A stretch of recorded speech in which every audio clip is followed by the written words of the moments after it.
Welcome to Educational Relevance. I'm Bryan Wright. I'm currently an adjunct professor at Concordia University.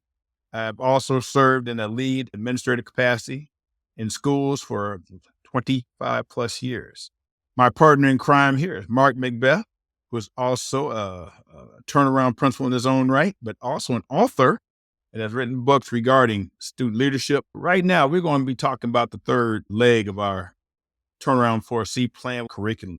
This is such an important piece, Mark, because this is where we see true academic change taking place in kids and in schools. The first thing we talked about with the Turnaround for a C plan is that we incorporated climate, and that's who we are. Then we talk about culture, what we do. Now today is going to be curriculum, how we do it. One last thing I will say before I turn this over to you, Mark, because I want to make sure I get your feedback on this, is that we need to make sure that those first two pieces are implemented successfully, because we want to make sure that we gathered a bunch of wins. We've seen some positive things take place. We have gauged our wins and losses accordingly. We think we got a significant higher number of wins than have losses. And now we're talking about true change in schools and how we're going to deal with that. So Mark, I'm going to turn it over. What do you think about that? Climate, culture, and now curriculum. The idea is we also talk a lot about code. You talk about your code and et cetera. That code has laid the foundation for climate to exist, lays and embeds itself into culture, but it's really, really setting the tone for longevity. And how we get to longevity, how do we get to sustainability? How do we move to higher assessment scores? How do we higher learning? Is curriculum. I just would reemphasize, if principals who jump straight to curriculum have not laid that foundation, that code is essential in the climate and culture to get to that culture. So inside of culture, we want to talk about how we're teaching every day, what standards we're teaching every day, how we're assessing those every day, and how does that fit into our culture? Well, Mark, one of the things that teachers are most protected of is their curriculum, what they're teaching. That's why it's so important that we establish those wins early and often, that we've established winnings in climate, that we've seen successes as far as school improvement, that we've embedded the changes we've had in any disciplinary ideas or any goal setting we've had. We want to talk about those goals as well, how those goals fit into the curriculum piece. The goals we're talking about, of course, culture, a viable curriculum, student and staff engagement, and of course, leadership density or leadership capacity. So yes, each one of those things now become a key part of how we're going to incorporate the curriculum. And one more thing, we want to make sure we talk about the connections piece. All right. And connecting all four pieces. So now when we're talking about changing curriculum, we're saying, hey, this is how each one of those goals is going to be affected positively in order to make sure teachers are benefiting and students are the most benefiting from the change. And it's really, curriculum is powerful for teachers because they know their content. They're a math teacher, English teacher, they're elementary school, they're an all content teacher. They know that subject matter. And then if a teacher that's been there 3, 4, 5 or longer years, they've kind of conditioned themselves to a certain methodology of teaching as well and what they want to deliver. You and I have been in schools where the butterfly unit really has no connection to the standards we're teaching, but the teacher taught it for 10 years already. It just feels, and the kids love it, but it really doesn't move them forward in the standard, and it's hard shift. But one of the things you said kind of made me think, scaffolding. We do that inside of a classroom. A teacher with a curriculum scaffolds their learning. So they take this content and they build on it and they build on it and build on it. And then all of a sudden the student's able to problem solve and develop and do higher order thinking, right? One of the things we need to keep in mind as a turnaround principle, your curriculum starts with that climate, and then it goes to the culture, and then it goes to curriculum. Is our scaffold. We are scaling up what we're doing. And if we don't scale, it's like trying to get kids to do higher order thinking without even having any sort of general knowledge or content even to relate to. So you have to scaffold. We have to lay that foundation. So that scaffolding kind of came to mind when you were just talking. that I think is pretty powerful. And I think it kind of summarizes some of what we've talked about before. But one of the things I guess I'm asking you is, what are some of the things that you do to start to embed longevity using curriculum in some of the schools you've been in? Because you've really turned around a lot of schools. Oh, well, Mark, thanks for asking that question. We want to make sure two things. One, the goals we set. And that's why I said the goals are such an important piece. It's not the fact that we didn't have a viable curriculum. We still had a viable curriculum unless we were incorporating climate and culture. But there was a curriculum there. But what we want to do is twofold. One, we want to make sure we eliminate the inner workings of a program so that we can focus on nothing but the academic, i.e., let's talk about discipline. You know, a lot of schools I've gone to, there's the thought that since discipline was out of control, school was out of control with some degrees of discipline, then that was Yeah. affecting, negatively enhancing instruction. So what we had to do was eliminate those things as far as discipline is concerned. Incorporate the 5-step plan, incorporate a discipline matrix so that we can say, okay, now we have successfully implemented this idea, these structures. So now we think you can focus on instruction. Then the second thing we want to make sure we talked about is that when we talk about culture, okay, we want kids to realize, hey, we're here for your academics, not for you. We're not here to throw you out of school. We're here to enhance your instruction. We want you to be ready. So in 4 years, if you're in a high school and you start ninth grade, we want you to start thinking about post-high school education. And make sure I say one more thing when I say post-high school. We're not talking about just college, Mark. We're talking about post-high school education as far as going into a trade, going to college. Is that what you want? Hey, we tell somebody, we think you're just as important to us if you're going to March Tool and die as you are going to Harvard. We want you to go and be successful after you get out of our building. So these are things we want to make sure. That's why the coach is so embedded. So we do have a viable curriculum, but right now we're talking about intensified individual programs that we think can enhance your school, make sure all kids are benefiting. We've always had one or two teachers that wanted to try some pilot programs. We said, sure, go right ahead. But as long as it's consistent with what we're trying to teach with everybody in school, you can do that.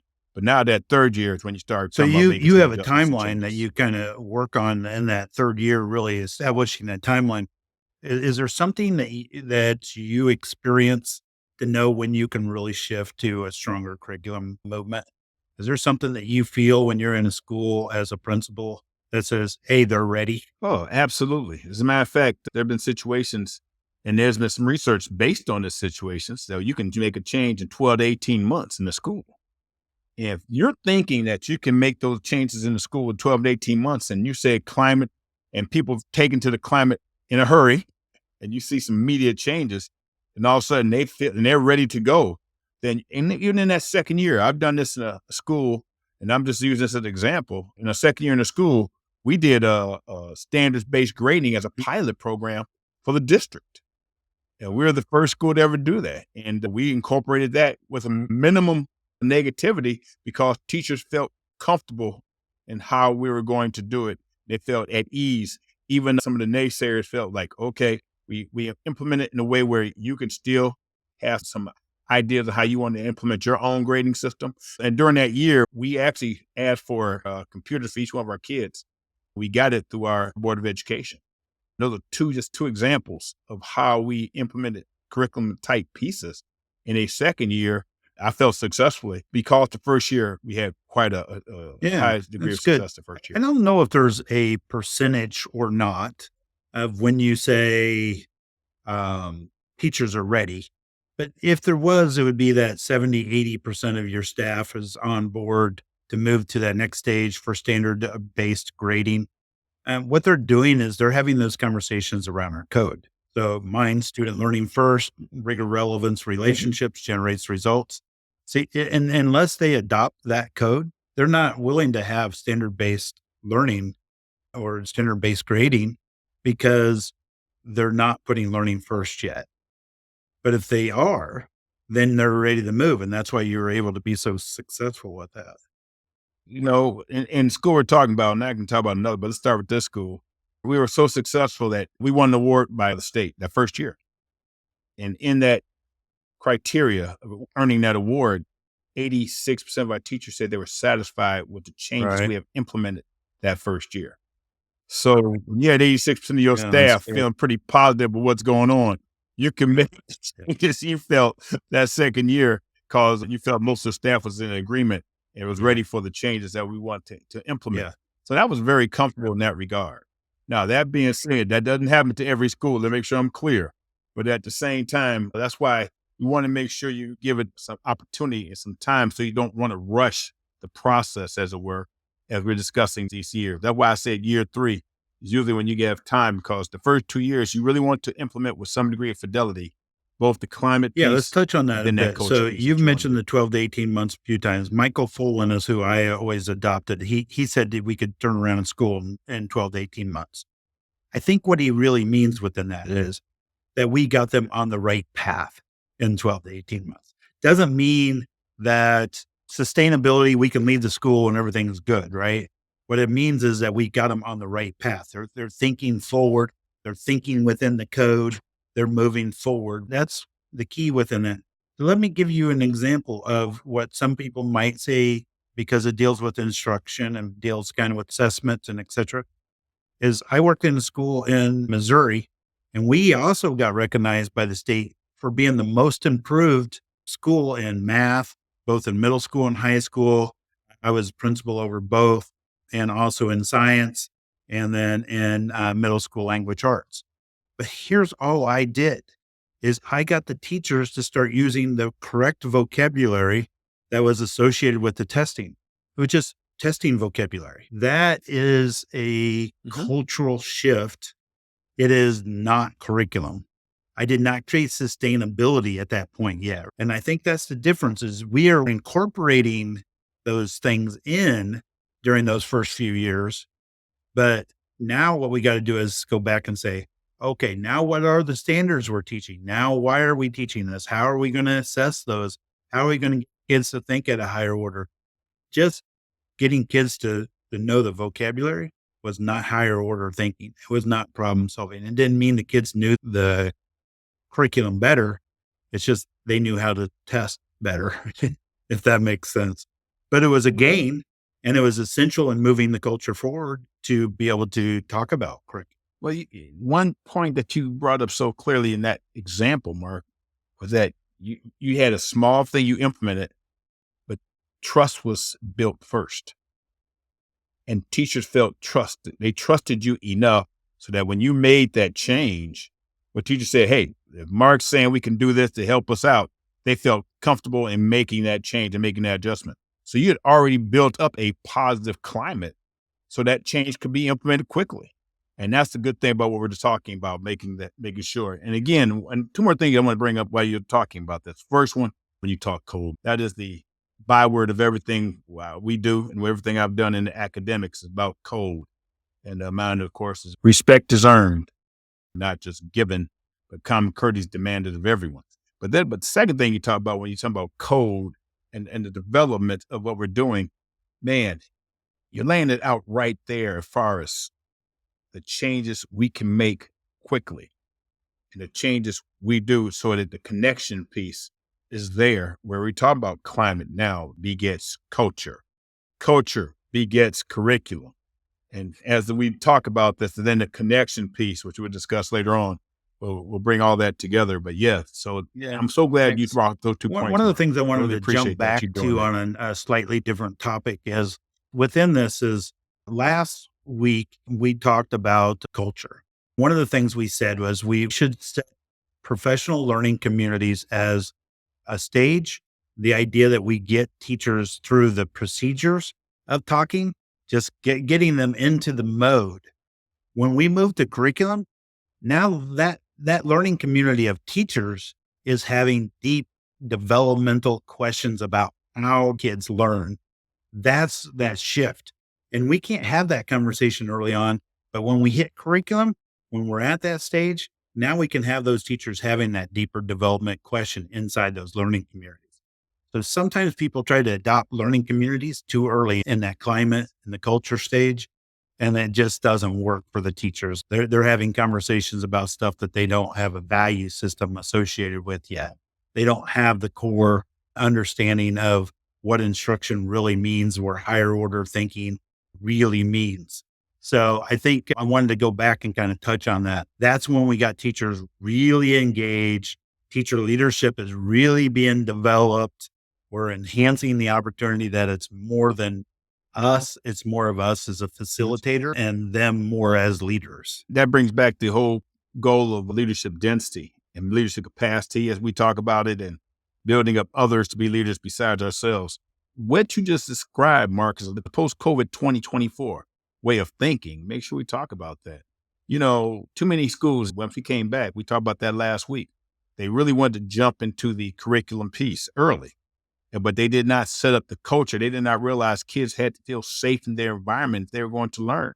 So now what you're talking about, when you're talking about the connection piece and the learning communities, man, now that they set up those safety nets that kids feel comfortable back in them schools, now that piece you're talking about, man, that's going to be so powerful, and it's going to resonate so well with not just the teachers themselves, but how they communicate with the students they have. So I think that's a great piece. And I think that I'm so glad you brought that up, Mark, because I think that works real well right now. Yeah. And how we're trying to do And I have Vision mentioned, thank 2024. you. And I have mentioned also a few times higher order thinking. I just want to catch on this before we move out of curriculum. But we did have Jerry Valentine on, outstanding conversations about the IPI and then just higher order thinking.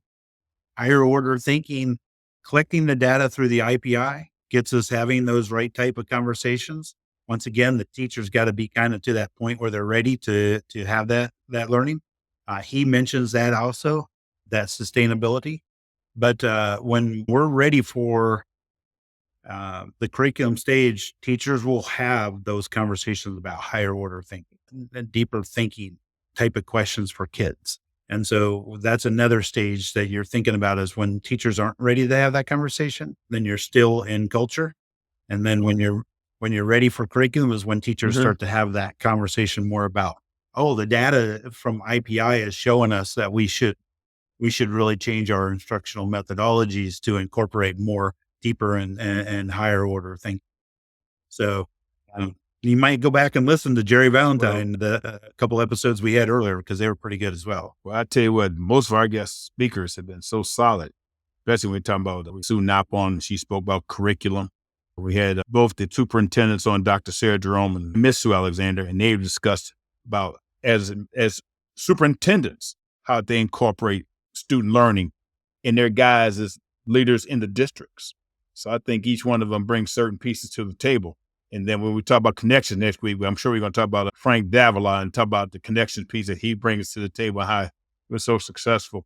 And we actually got something called GIST I'd like to talk about, but we discuss that next week.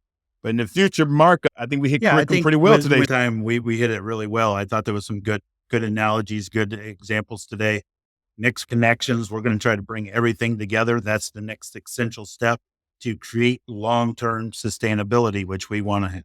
Absolutely. Thank you very much for listening to our part of Educational Relevance on curriculum. And we'll continue our series next with connections. Thank you very much.